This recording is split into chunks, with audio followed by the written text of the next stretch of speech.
borders of every nation are the battlefields of history, industrial and political. There, where sheep graze, are man's fields of battle against nature, against men. And such battlefields breed pioneers. Men of the border understand nature, the ways of birds and beasts. They handle and rear sheep. But British yeomen can adapt themselves to other lands. When new lands were opened up, they were quick to see and grasp their opportunity and go overseas. And gradually there flowed back to the mother country ever-increasing supplies of meat and wool. For they had taken with them not only their knowledge, but also the pick of Britain's flocks. Many they took to Australia, New Zealand and other parts of the empire, some to the United States, a few to South America, all in time to yield their rich return of wool.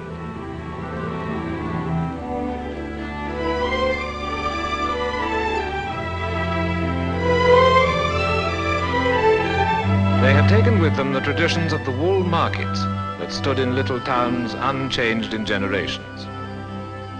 They had taken sheep from Romsey and Lincoln and planted the names of these breeds thousands of miles away by lonelier mountains and more turbulent waters.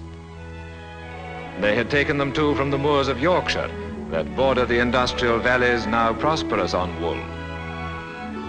The men themselves came from north and south, where today can still be seen the types whose kinsmen have peopled an empire.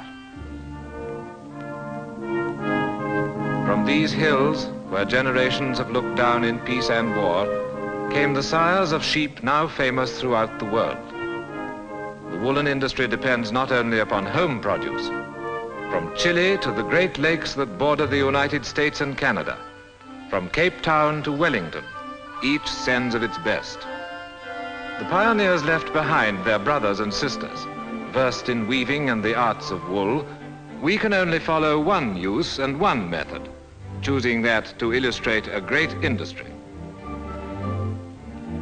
All processes start with the sorting of the wool. There may be 6 qualities in one fleece, varying from the finest at the neck to the coarsest at the tail. As enough of one quality is ready, it's chopped into pieces of nearly equal size. As the pieces settle, they're gathered up to be fed into the scouring machine. Here, hot water and soap assist the combs to remove every scrap of dirt.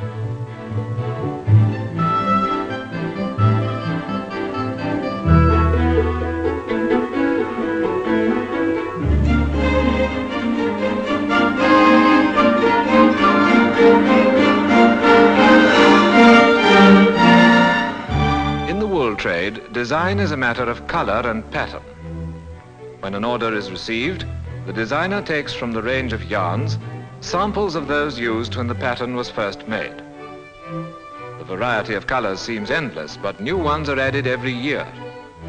Despite that, this girl's color sense enables her to pick the right yarns in a matter of seconds. Let's follow the cloth with violet and red in it. Once checked by the dyer with the specimens he has previously treated, they cease to be color patterns and are to him chemical formulae. Today, science enables the dyer to secure a steady and fixed color and has given him greater scope. But modern science is the first to acknowledge its indebtedness to our forefathers for their resource and ingenuity in using everything within their grasp. The origin of dyes is like a witch's charm. Crushed body of a cochineal, purple from a shellfish, saffron from crocus, red from madder roots, logwood and cutch, lichen and bark, dock root and bilberry. Measure them carefully while the pots begin to boil. The wool is dyed by dipping in the hank or by plunging it into huge baths of boiling dye. As one bath is ready for the red dye, the wool in another begins to wear the color it will always hold. At first it's wet and we can't distinguish the shade. But when it's dry and ready for blending, we see it's violet. The color of the yarn must be even from beginning to end. Layers of white and violet, then of blue, are spread on the blending floor. Bit by bit, it's fed into a mixer. A special oil is added, and soon the wool is ready for carding.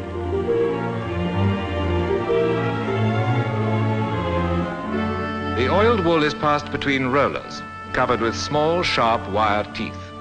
Eventually, every individual fiber has been pulled out and rearranged. During carding, constant checks are made to ensure that the chosen color is maintained. As the violet is passing through, so in the background is red.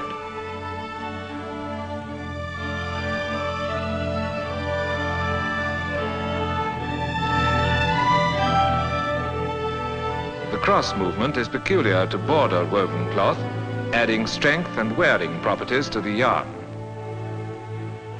The wool is forced gradually by grooves in the wire teeth into thin ribbons, which when twisted or spun will form the yarn. Are laid on the drums of the spinning mule, the spindles of which are on a movable carriage.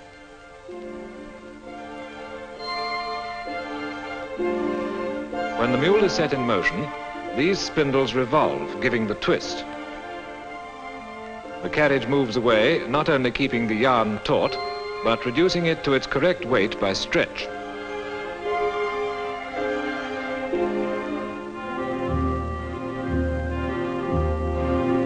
The red completely spun, the mules are stripped ready for the second twist.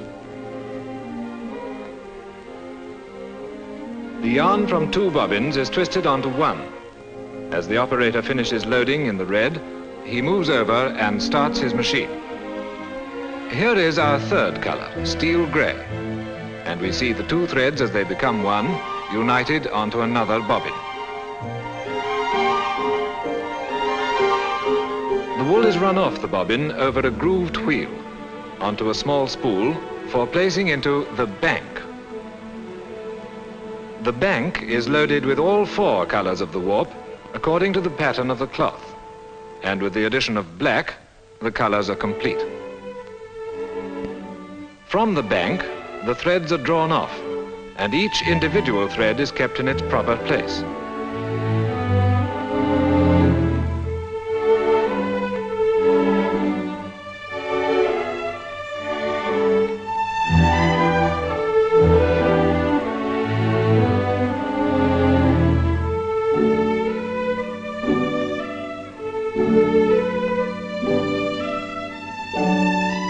Eventually, it's tied off onto the cylinder of the mill. With one last careful look, the warper starts the great cylinder spinning round.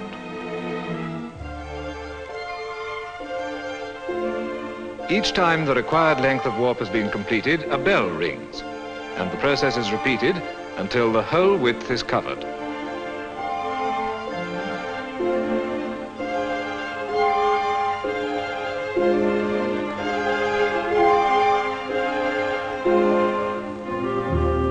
On completion, the warp is carefully rolled off onto the weaving beam and wheeled away for the next stage. With all pieces, every individual thread of the warp has to be drawn through a little eyelet. The girl weavers snatch a quick cup of tea while the drawing is nearing completion.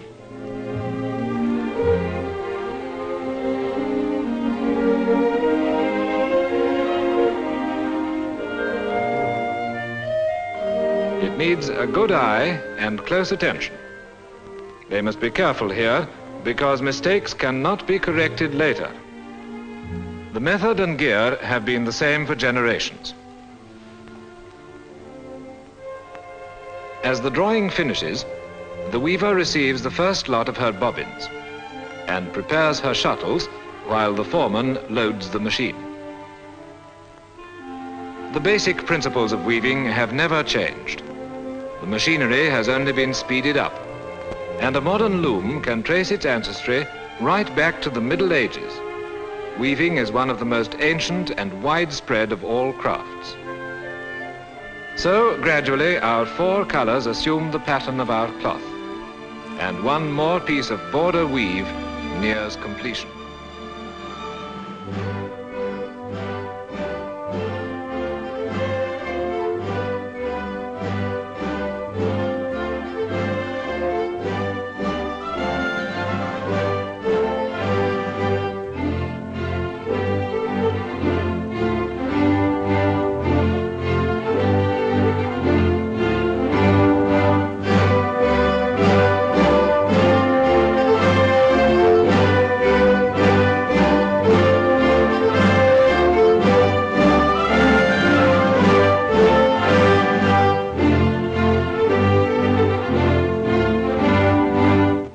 As soon as it's woven, every piece is examined and knots and other blemishes removed.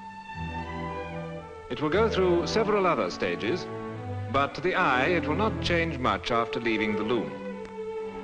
And while our piece is being finished, so other pieces in endless variety of color and type undergo their final examinations. Every small fault is marked and the cloth passed to experienced hands for correction.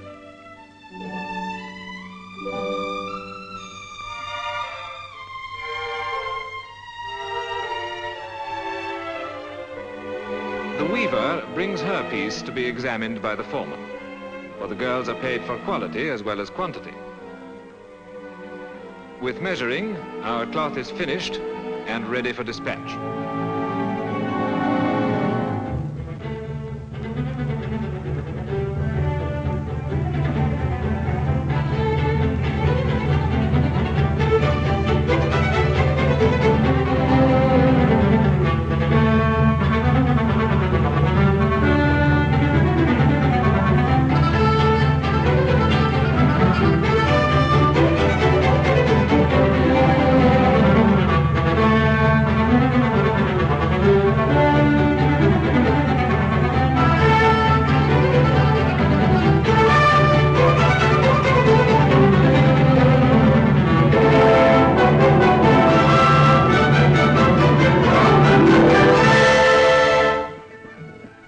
And even the cloth we've seen woven is but one side of the wool trade.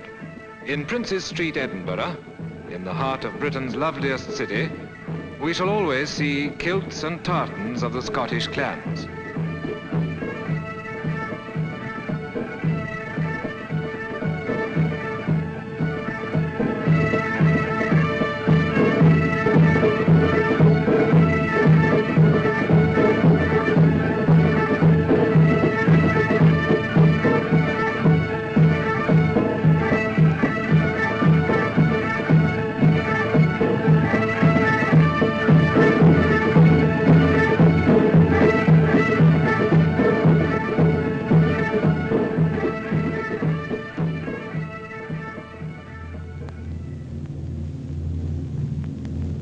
The lorry goes on its way to the docks.